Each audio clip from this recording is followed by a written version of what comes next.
What is up, guys? How y'all doing today? Welcome back to the channel for another episode of Retro Reviews, right? So I just thought I would do a video here sharing that I finally, for the first time in my life, got a complete in-box copy of Castle of Illusion for the Sega Genesis. So let's talk about it. So yeah, this game, you know, it's kind of it's been on my mind for a long time. I wanted it, you know, because I actually have World of Illusion, the sequel, but I only had that game, just the loose cartridge. Now for certain collectors, but I'm just going to speak for myself here.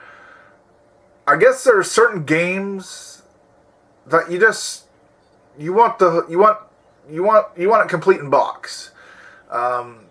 You know, I can't really explain why, because, you know, at the end of the day, it does come down to playing the game, and I'm not one to really admire, you know, sit and admire it on my shelf there, but I don't know, there's just something about it, especially with collecting for the Genesis, because, you know, those plastic cases, that design, that black and that grid design, you know, those original Genesis games, right?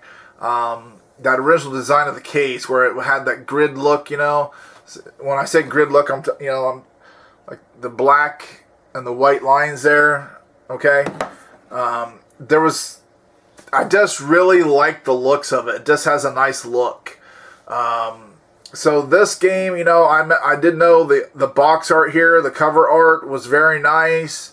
You know, you got Mickey there.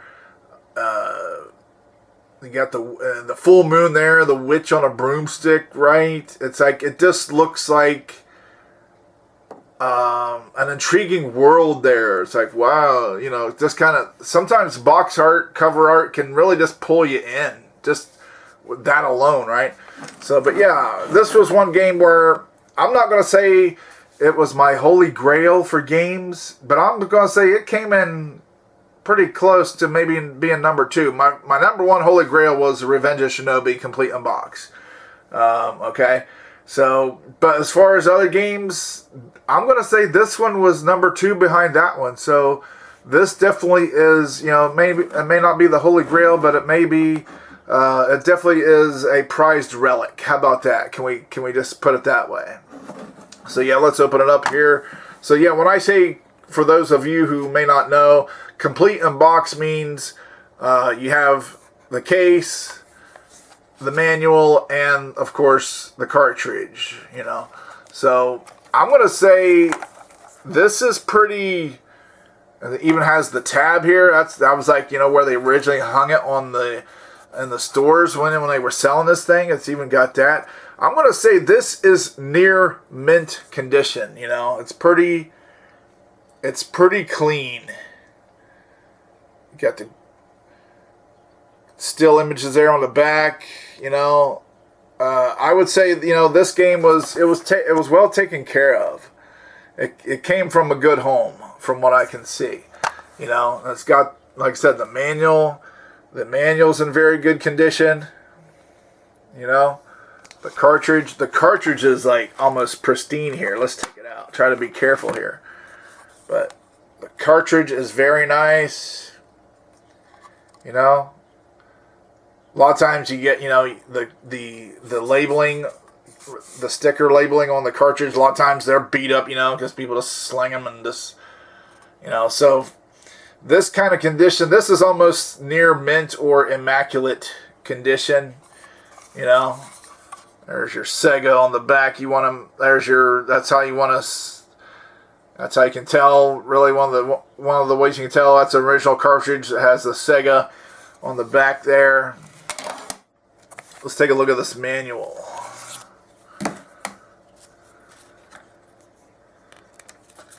So yeah, pretty good looking manual there. And I actually do like to, you know, from time to time, it's just something nice to go back. So you look, you got your, you know, you got your instructions there. It's nice to go back into the original manuals and just read it. It just kind of takes you back, you know what I mean? There's the 1990 Sega of America. So yeah, I was very happy to get this game because I actually got it at a very decent price. $42. That's what I paid for it. So it was one of those deals. I did get it on eBay, right? But it was one of those deals where they had it at a certain price. It wasn't an auction. I don't really do the bidding, the auctions anymore. But they had it as as a set price. But then you also could make an offer. They was open to accepting offers.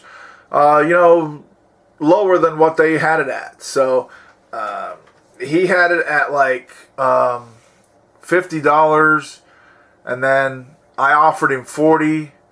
He came back with $42. I'm like, yeah, you know what? That's pretty fair. I'll take it. So I accepted his counter offer. So yeah, to get this game and this condition at that price, I feel I did pretty good. Because I've seen games on there, the copies of this game, I've seen them, for more money and not as good condition. Like they were kind of crappy condition. That's the thing. I don't want to buy games that are really tore up physically. It's like, I don't know. I guess I like to have nice things, nice looking things. So it's just kind of, it's just... If you guys out there collect anything, you know what I'm talking about. You don't want to collect something. You don't want to collect and also pay for something. Pay your hard-earned money on something that looks like crap. That's really tore up and looks kind of like an eyesore. Now some people don't care about that. They're like, hey, as long as the game works, that's all I care about. It's like, hey, if that's your standard and that makes you happy, hey, that's cool, But for me personally, I don't want to buy junky looking stuff. There you go. That's kind of what I mean. I'm not a stuck up snob or anything. I was just raised kind of in a middle class home, and I was just taught to take care of my things. Don't destroy it. Take good care of it because, we're not wealthy and we can't just go out and easily replace it if it's something, somewhat expensive or whatever. We just can't go and replace it right away. We might have to wait or, save up for it depending on what it is. So that's just kind of how I was raised. So anyways, yeah, I'm very happy to get Castle of Illusion finally. I have played this game before years ago, but I never owned it from my recollection. I definitely never owned it complete in box, but I don't think I ever owned it, period. I think if I did, I would have held on to it, But yeah, I'm very much looking forward to playing the game, getting into it. So yeah, I'm going to do that on a separate video. So yeah, leave me your thoughts in the comments below. Do you guys... What's your style, when you collect something? Do you care about if it looks nice, or do you not care if it looks kind of beat up, very worn out, even though it may still function, the game itself still may function, but the aesthetic of it is kind of like an eyesore, it's like, wow, it looks like it's been through the ringer, and stomped on a Vita, and, especially also not only tore up, but sometimes stuff it gets dirty too. People don't clean it, they don't maintain it, it's dirty.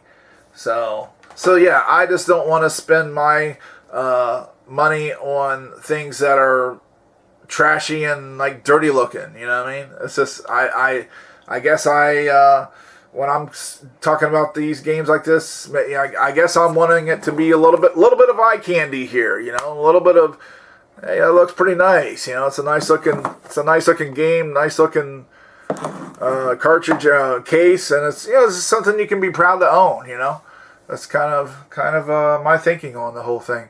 So leave me your thoughts in the comments below. Do you guys, What's your style? Do you care about that, or do you just like care about functionality only and that's all? You know. Yeah, leave me your thoughts and comments below, and I will get back to you as soon as I can, and then we'll talk about it, right? So, alright guys, that's going to do it for this time. Thanks for tuning in. We'll see you next time. Until then, have a good one. But if this is your first time to the channel, tap subscribe, and then the bell ding ding, so you're notified when I upload new videos. So until next time, guys, stay frosty, keep it retro, and come Lord Jesus.